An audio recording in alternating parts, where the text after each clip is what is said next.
I Hate Politics is a podcast about a human activity we love to hate. I am Sunil Dasgupta. General elections are coming up, but this is also the season of budgets. Think of this as a time when budget proposals are formally announced, and it is time for those who care about causes and projects to find out if their advocacy paid off. And if it didn't, this is the time for them to have their say.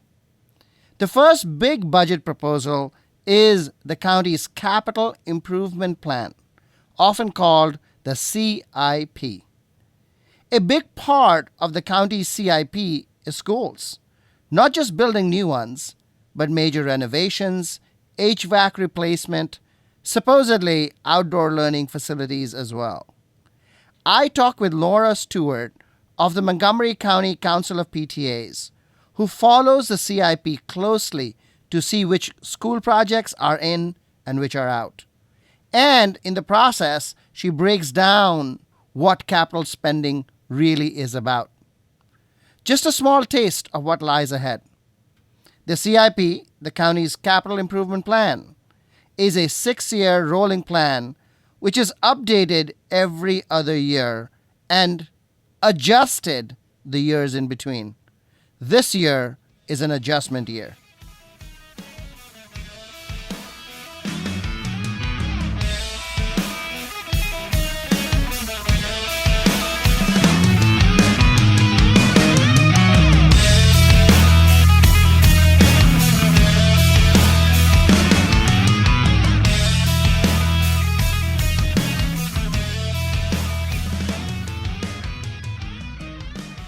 I Hate Politics is a podcast about our neighborhoods, workplaces, schools and streets, and our local governments as they function in diverse and democratic societies. This means our politics are messy, dirty, sometimes corrupt, with often self-serving politicians. But no matter how much we hate politics, we are never exempt from it, even when we refuse to participate. In fact, the purpose of politics is to keep society moving precisely when we don't agree with each other, like now. Music for this episode comes from A Shrewdness of Apes, a Washington, D.C. area progressive rock band that has been a finalist for the local Whammy Awards in the hard rock category for a number of years. Ian Mabley on vocals and guitar, Chris Shadow on vocals and bass, and J.R. Franks on the drums. They are releasing a new acoustic EP called Embers at the Runaway on November 4th. More information on their website, asoaband.com. You're listening to I Hate Politics. I'm Sunil Dasgupta.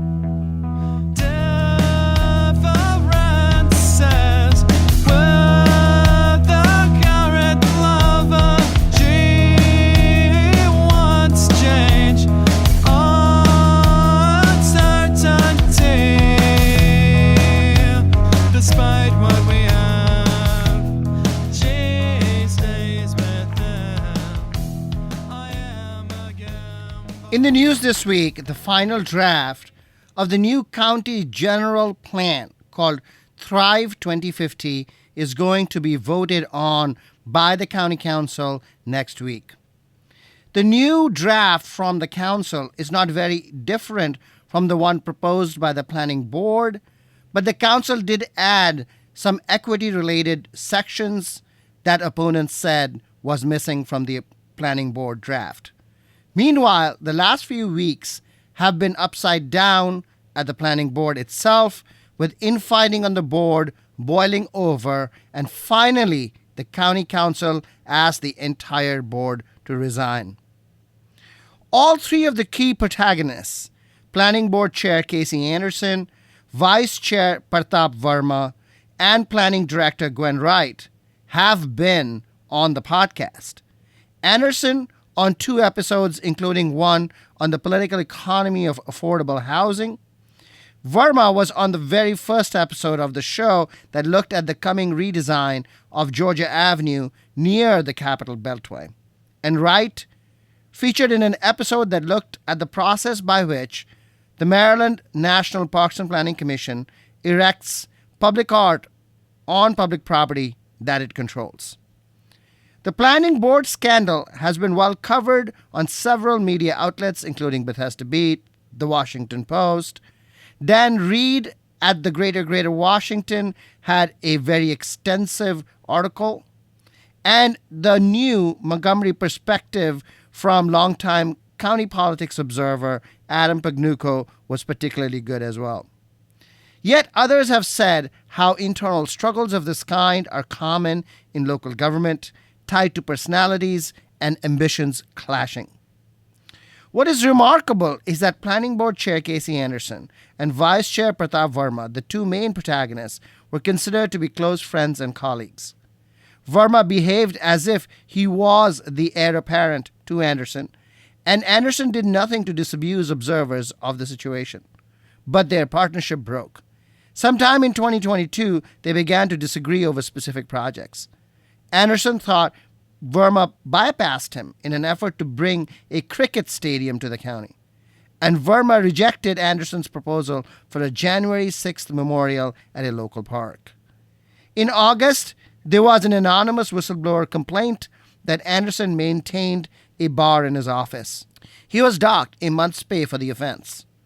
But then, reportedly, Verma complained that Anderson had used foul language at work and created a toxic environment.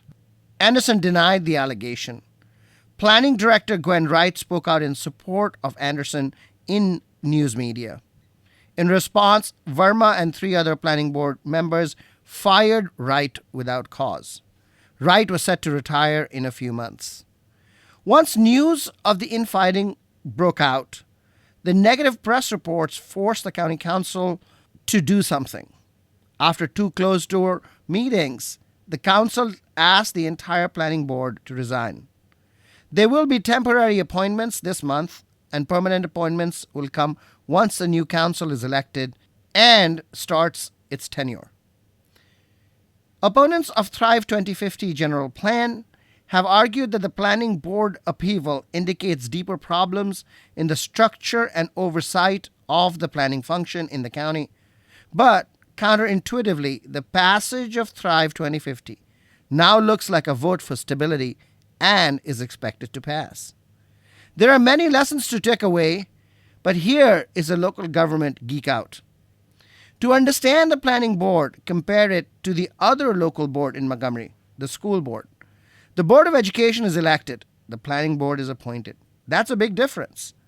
If the Board of Education fired the superintendent, which the board did with Josh Starr in 2015, there would be other consequences, but not something that the county council would be able to weigh in on. What is interesting, however, is that this formal structure does not necessarily reflect how decisions are actually made. Though the elected Board of Education is formally independent from the county council's authority, the planning board also functions more or less independently than we might believe. Second, understanding the relationship between executive authority, legislative power, and in a more limited manner, judicial power in both the planning board and the school board is crucial to understanding how government functions at this level. In the planning board, the chair holds executive authority over the planning department, the staff that supports the board. In the school board, the chair is the board president, but it is the ex officio secretary of the board, who is the superintendent of schools, who controls executive authority. This would imply that the planning board chair had greater power relative to the board. But it turns out that the school superintendent tends to be more powerful relative to the school board. And consequently, having 2 heads on the school board slows decision making. In comparison, and notwithstanding the infighting that happened, the planning board is more streamlined because the chair there combines the agenda setting power of the chair with the actual ability to task staff to projects. You're listening to I Hate Politics. I am Sunil Dasgupta. I'll be back with Laura Stewart of the Montgomery County Council of PTAs to talk about the County Capital Improvement Plan, the CIP.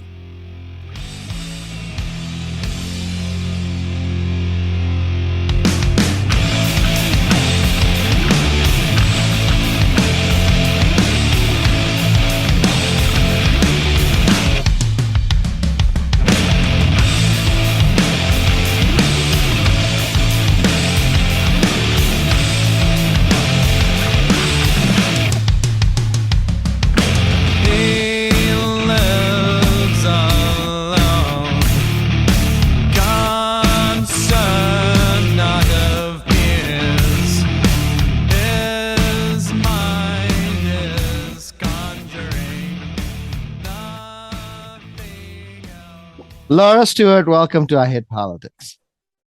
Thank you, Sunil. I'm really glad to be here.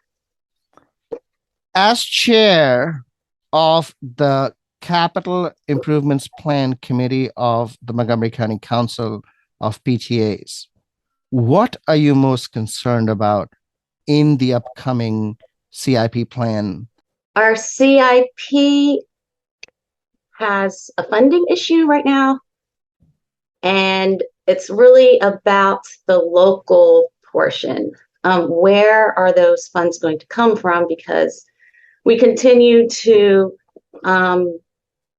lower our spending affordability guidelines, and that's tied to our bonding. So in the CIP, bonding is a pretty large portion of the funding for CIP. State level has increased a lot, but also needed to be matched by local funds. And because we're reducing our bonding, we need to find more local funds to kind of make up for that. Okay.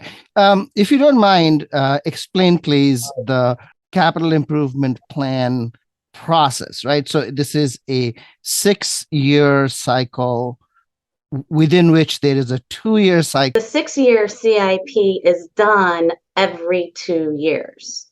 The last time we had it was actually approved in May, and that was the FY 23 through 28 CIP. This year, we will be looking at the amended FY 23 through 28 year, because we're actually in FY 23 right now. We will also have the budget for FY 24 approved in May of 23. How large is the CIP? The school portion, 1.7 billion. And how does that break down in terms of where we get that money?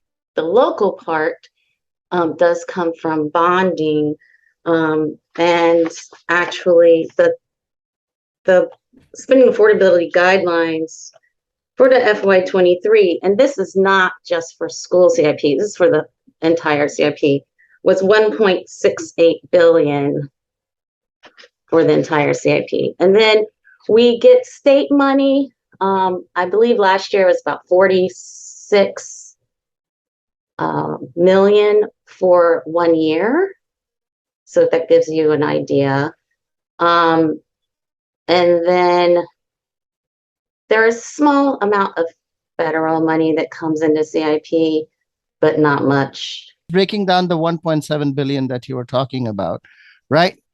So you're saying only 46 million of that comes from the state, and so therefore. So no, for a year. So for that 1 year. So it's a projection.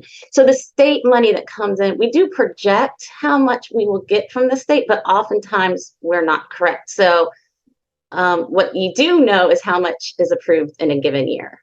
So this 1.7 is over a 6-year period. Of that, about 300 comes, approximately 300 is expected to come from the state. Well, there's a caveat, and I'm sorry, budgeting's complicated. There's a new plan called the Built to Learn Act. The Built to Learn Act is bonding that the state did an extra plan that runs over a 10-year period. I believe we're coming into year 3 or 4. And we have a certain amount that we can get from this extra source of funds. And I believe Montgomery County's portion is 400 million. Over the 10 years. I believe so, yeah. This last year, I think we got approved for about 200 million. In that year or over the 6-year period? That year, but that was the big year. We get about $50 million from the state every year over a 6-year lifespan of the CIP. That's about 300 million. More over above that, there is the build to learn money that the state separately is bonding. And off that, we are supposed to get 400 million over a period of 10 years. Of the 400 million, we've already received 200 in the first 3 years. I am not going to say those are the exact numbers, but that's the idea. When we got the build to learn money, the 200 million, was that simply added to our CIP, or did it change our CIP in any way? So it does seem to me that there is some supplanting being done. About 50 million of that looks like has been like supplanted. It's complicated. So I'm going to run this through. So the 200 million comes in from build to learn, and it is added to projects that qualify. What is a project that qualifies typically? Well, I believe our high school projects qualified. Why? I would have to actually do a little bit more research exactly what the qualifications are, but we are qualifying. So that money comes in, and the local contribution to the CIP therefore reduces as a consequence. And when you say supplant, isn't that the meaning of it? Yes. So we have 200, out of which basically the county swapped out about 50. So we are getting about $150 million extra in the CIP as a consequence of build to learn. But that has to be matched as well, right? So, yes. So how are we matching that and reducing our spending affordability guidelines? How are we reconciling that? That's a great question. Accountants are, I'm sure they've worked out to maximize our match, which they have, but also just, what you spend money on. So not everything is new construction, so Sure. They've worked it out. So this is the way it looks. You can look at year to year what the 6-year. I have looked at year to year. It doesn't make sense to me. That's why I'm asking you. Yes. So actually, we have not broken any records for the 6-year spending. We've actually spent more in previous years, even though this big extra pot of money is coming in. So is it your view that basically the county swapped out state money for county money, and that's what happened? To somewhat, yes. Okay. All right. Let's talk about your favorite topic, it seems, spending affordability guidelines. First of all, explain what a spending affordability guideline, SAG, is, just because people don't know. Yes. It's what we can afford to borrow, basically, in that 6-year period. And the county council sets the spending affordability guideline every year. So every 2 years they do it, but then they check it every year in February. So last fall they set one, and then they checked up in February and decided to keep it the way it is. So we'll have another check-in in February, and we do expect that local tax revenue will go up. If you look at what's happened at the state level. Has this number been going up or down?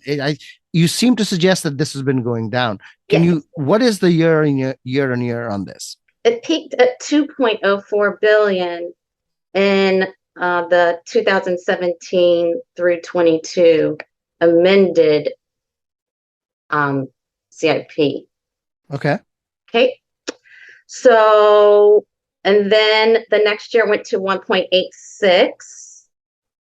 And then in 2021, it went to 1.77 and stayed there in the amended, which they did FY22.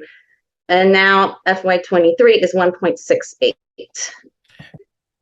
Given the fact that state of Maryland has said that they have a windfall surplus in revenue generation, in tax collection, right?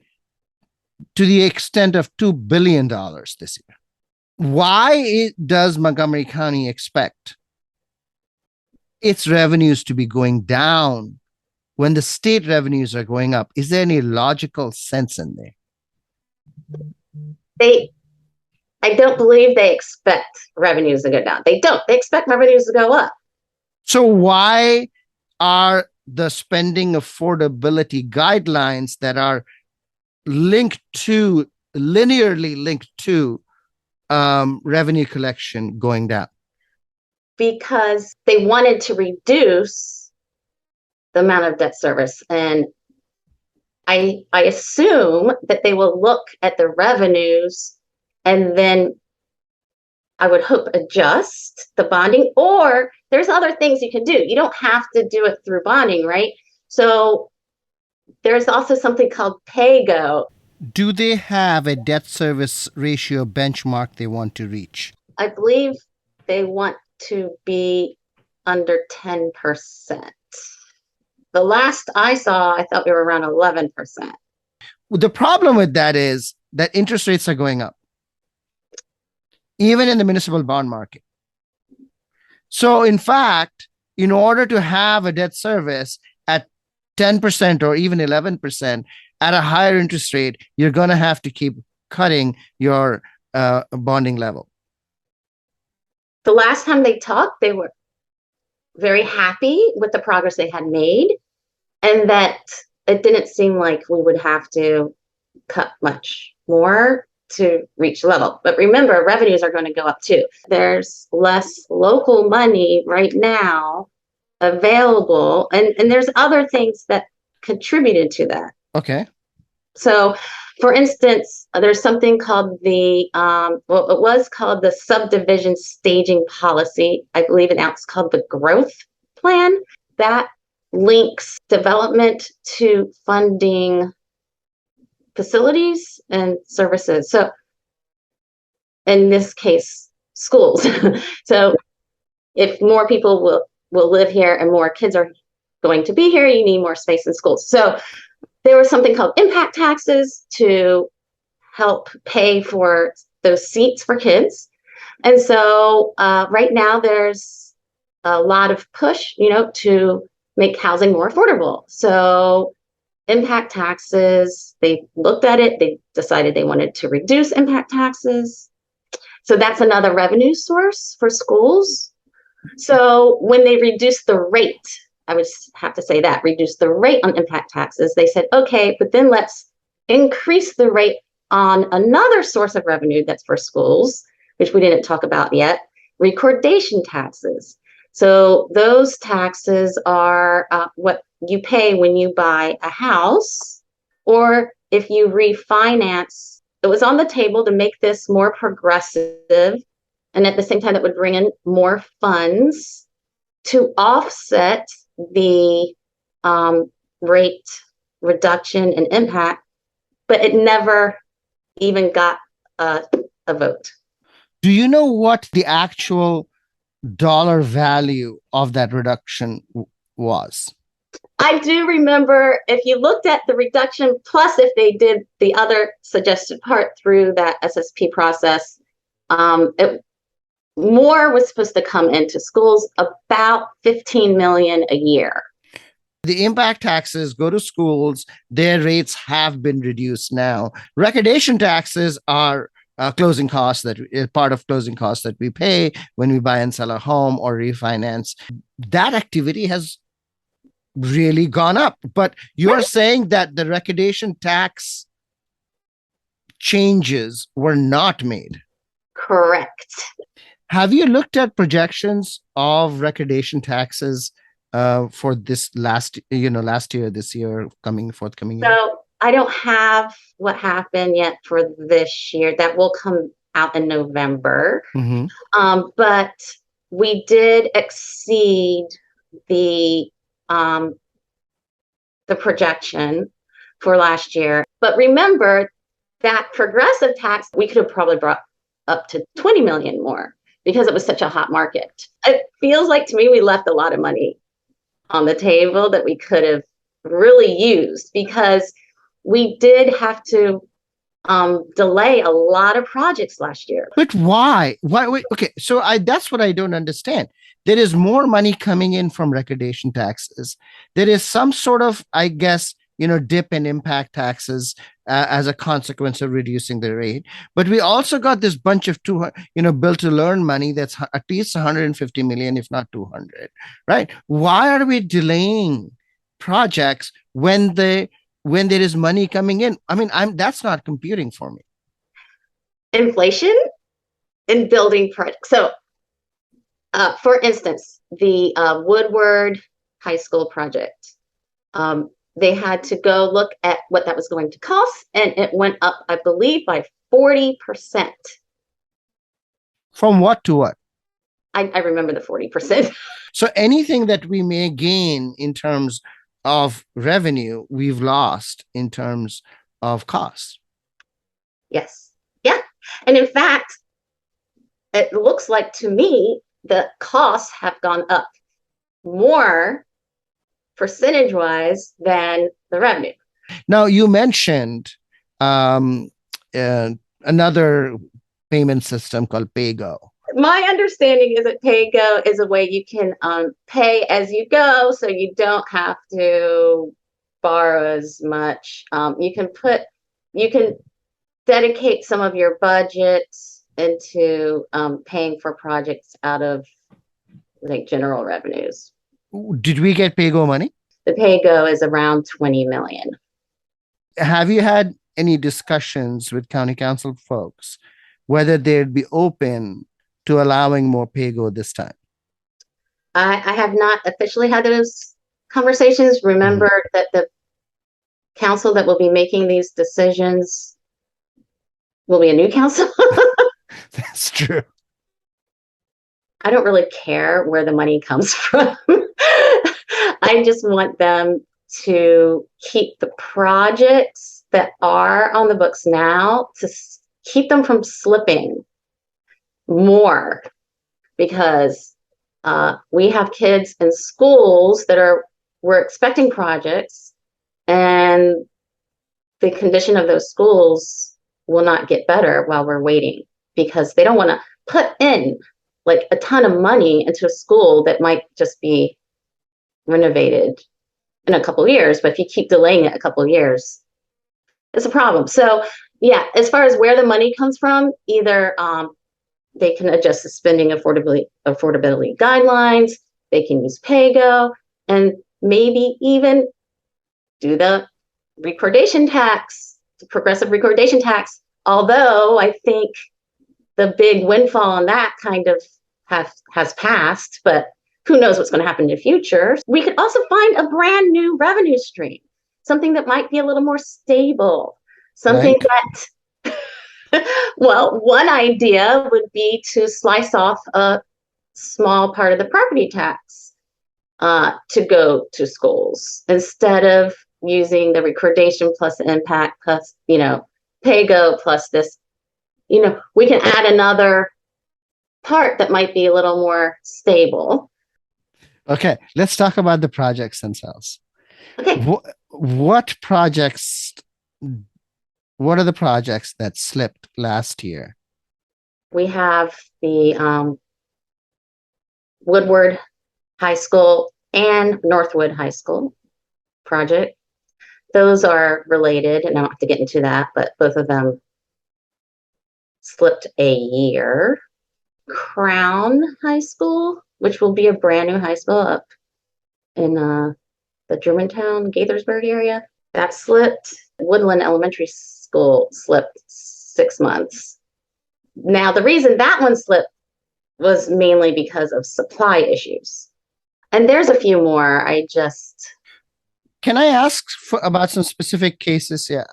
How about Neelsville Middle School? That's on time. That's on time? Yeah. What about South Lake?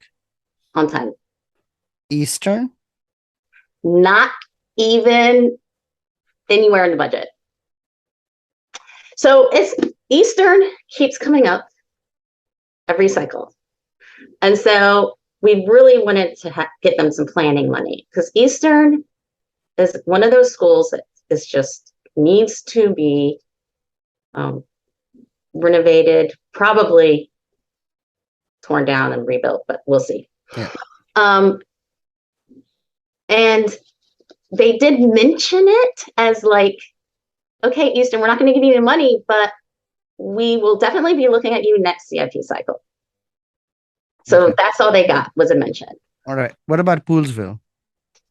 Poolsville is on track. Most of the projects that already like started and had bids, for the most part, those are the ones on track. It's anything that did not have a shovel in the ground. You know, most of those did get delayed. And we build all these new schools and we want to build new buildings, but we want to push off the HVAC investment All the time. all the time. We want to push back the ADA, Americans with Disabilities Act compliance investments. We want to push away outdoor play space investments. As a CIP chair, how do you advocate equally for less visible, less marquee projects? I call it quality of life projects, right? Because if you're in a school, you can have a roof over your head, but if the HVAC's not working, it causes a cascade of problems. Mold issues, and then, you know, kids that are in environments that's hard to learn in, you're wearing coats or you're burning, you know, you're like 90 degrees in a school building. It's gets to be untenable. So yeah, we advocate for those projects. In fact, I just had a quick conversation about this, and I would like to see the money. There will be more money coming in from state. Actually, some of that automatically goes to school, that surplus. Some of that legislatively automatically will go to schools. And I would like to see a slice of that cut off just for quality of life projects. I just read through the Maryland Department of Legislative Services audit report on MCPS. And one of the most striking things in there is a systematic inability on the part of MCPS to effectively monitor contract performance by vendors. When we are talking about, these large building projects, right, that are, we are suggesting 40% cost increase. It also requires of the agency, the local education agency, to institute financial controls that enable contract performance. Is that something that you push for in return for, we are going to ask for this money, but also we need better financial controls to make sure the contract performance is better? Maybe cost inflation is not 40%, maybe it's 30%, and that can make a difference. Have we advocated for one particular mechanism to do that? No, but we did strongly advocate for an inspector general to oversee MCPS. And we did that over a couple of years, and that did happen. And I do think maybe we need to advocate for that office being properly funded. What is the funding now? I am not sure, but I have heard that they probably need more staff for the amount of work that they really should be doing. And then also, what are other mechanisms that can be used to oversee these contracts? Because I agree with you. I mean, I just take their word for it, right? But then these stories come out about, hundreds and thousands of malfeasance. We've been advocating to have some kind of systems on the buses so parents can know if a bus will be late or not. Parents should have, an app or some way that you would automatically find out about these things. Is a GPS tracking system a CIP project, or is it a different pot of money? It depends. It depends on the equipment that you need, where they would find the funds for the equipment itself. So cameras in a new school are CIP, cameras in an old school are operating. Is that the general division? No, I've seen it in different ways. I don't know why. Public finance is a fascinating thing. So sometimes, CIP, what you would think is CIP could be operating and vice versa. There's some gray lines in there. There are some gray lines, and yet every time you go to advocate on this issue, they will tell you that those buckets are inviolable. Yeah. Laura Stewart, thank you very much for trying to break down a super complicated problem. I'm hoping that I'm just being a little pessimistic about the budget and about shortfalls. So I hope I'm wrong. And I hope you're right, that there's this windfall and we're just going to be able to pay for everything. That'd be awesome.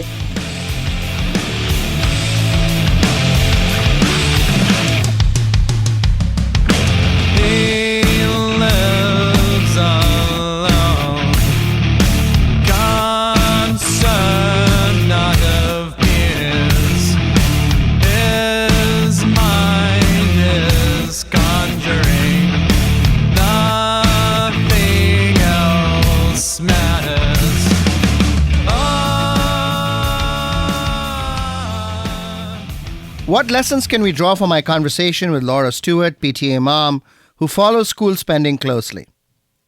Public finance and public school finance, as a subset of public finance, are truly Byzantine. Even somebody like Laura Stewart, who has followed the issue very closely for years, cannot keep track of all the numbers, the calculations, the projections, the amendments, the funding streams, the matching funds. I've said this before, and it is worth repeating. Public finance is nothing like personal finance. In public finance, we decide how much to spend and then raise the money. In personal finance, we look at our income and spend within our limits. Personal finance, at least mine, are fairly easy to understand. But public finance, even at the smallest level, is complicated.